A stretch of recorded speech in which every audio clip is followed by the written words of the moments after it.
जरा सोचिए, सिर्फ 23 साल की उम्र में एक पूरे साम्राज्य को चुनौती दे देना।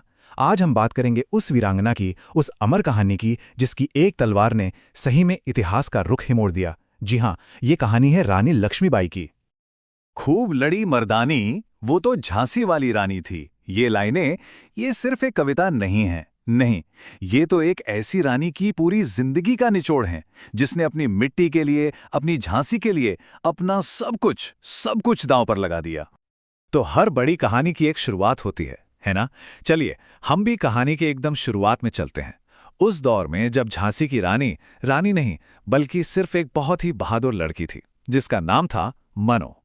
तो साल था 1828। वाराणसी में जन्म हुआ मणिकर्णिका का, जिन्हें सब प्यार से मनु बुलाते थे। और उनका बचपन कहना पड़ेगा बिल्कुल अलग था। मतलब जिस उम्र में लड़कियां गुड़ियों से खेलती थी ना, उस उम्र में मनु घोड़े दौड़ा रही थीं, तलवार चलाना सीख रही थीं, तीरंदाजी में माहिर हो रही थीं।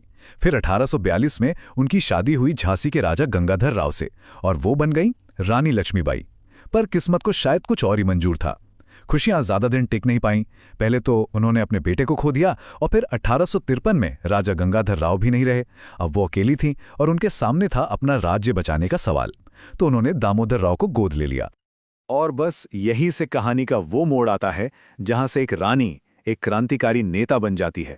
एक ऐसा संघर्ष शुरू होता है जिसका सिर्फ एक ही संकल्प था, मैं अपनी झांसी नहीं दूंगी। देखिए, उस वक्त अंग्रेजों ने एक कानून बना रखा था, डॉक्ट्रिन ऑफ लैप्स, यानी हड़प नीति। अब ये था क्या? बहुत सीधा सा हिसाब था उनका। अगर किसी राजा का अपना बेटा नहीं है, मतलब कोई पुरुष वारिस नहीं है, तो उसकी रियासत, उसका राज्य सीधा सीधा अंग्रेजों का हो जाएगा। और झांसी के लिए दामोदर राव तो गोद लिए हुए बेटे थे। मतलब ये कानून झांसी के सिर पर लटकती तलवार बन गया था। और इसी कानून के जवाब में, इसी धमकी के जवाब में, रानी लक्ष्मीबाई ने अपनी बुलंद आवाज में वो ऐतिहासिक शब्द कहे, मैं अपनी झांसी नहीं दूंगी। ये सिर्फ एक वाक्य नहीं था, ये भारत के पहले स्वतंत्रता संग्राम की पहली चिंगारी थी। बस यहीं से विद्रोह की आग भड़कनी शुरू हो गई। रानी लक्ष्मीबाई को यह बात बिल्कुल साफ थी कि अब बातचीत से कुछ नहीं होगा, युद्ध तो होकर ही रहेगा।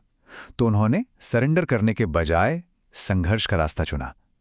और यहीं से शुरू हुई झांसी के उस महायुद्ध की तैयारी। सबसे पहले तो उन्होंने झांसी की सेना को फिर से खड़ा किया, और फिर एक ऐसा कदम उठाया जो उस जमाने में कोई सोच भी नहीं सकता था। उन्होंने औरतों की, महिलाओं की एक अलग फौज बना दी। झलकारी बाई, मुंदर, काशीबाई, ये सब वीरांगनाएं उनकी सबसे बड़ी ताकत बनी। और खुद रानी, अरे वो तो युद्ध कला में माहिर थीं। सोचिए, एक साथ दोनों हाथों में 2 तलवारें चलाना, और उनके घोड़े सारंगी और बादल। कहते हैं वो हवा से बातें करते थे। और फिर वो दिन आ ही गया। मार्च 1858।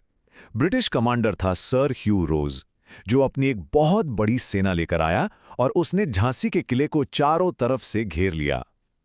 यहीं से शुरू हुई वो ऐतिहासिक लड़ाई।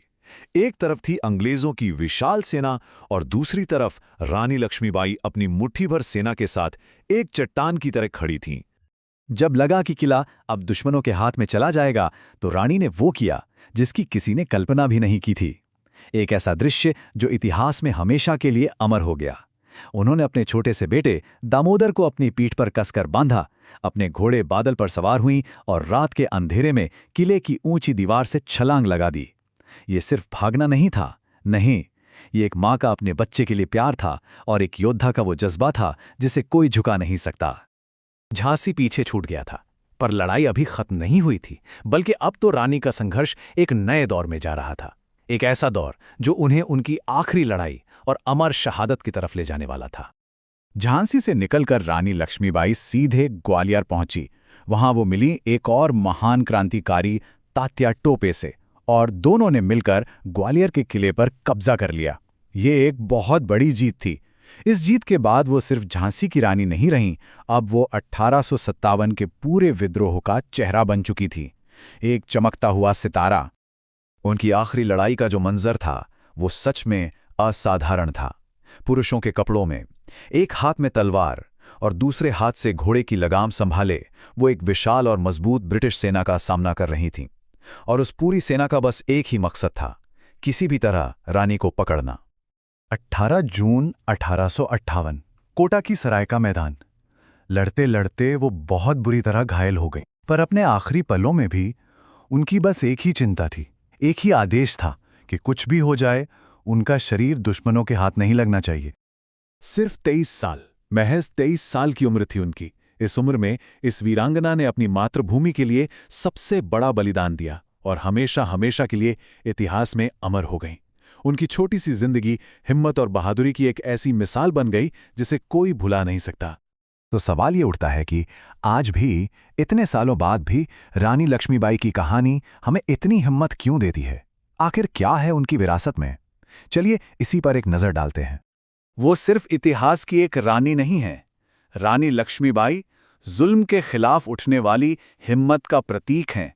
वो नारी शक्ति का, औरत की ताकत का प्रतीक हैं। वो भारत के पहले स्वतंत्रता संग्राम की सबसे बड़ी नायिकाओं में से एक हैं। उनकी कहानी हमारे देश के सम्मान और गौरव का एक बहुत जरूरी हिस्सा है। और शायद इसीलिए अब जब हम ये लाइनें सुनते हैं, खूब लड़ी मर्दानी, वह तो झांसी वाली रानी थी, तो ये हमें सिर्फ एक कविता नहीं लगती। अब हमें इन लाइनों में एक असाधारण जिंदगी की पूरी कहानी दिखती है, महसूस होती है। उनकी कहानी हमें एक बहुत बड़ा सवाल सोचने पर मजबूर कर देती है कि कैसे सिर्फ एक इंसान की हिम्मत और जज्बा पूरे इतिहास का रुख बदल सकता है।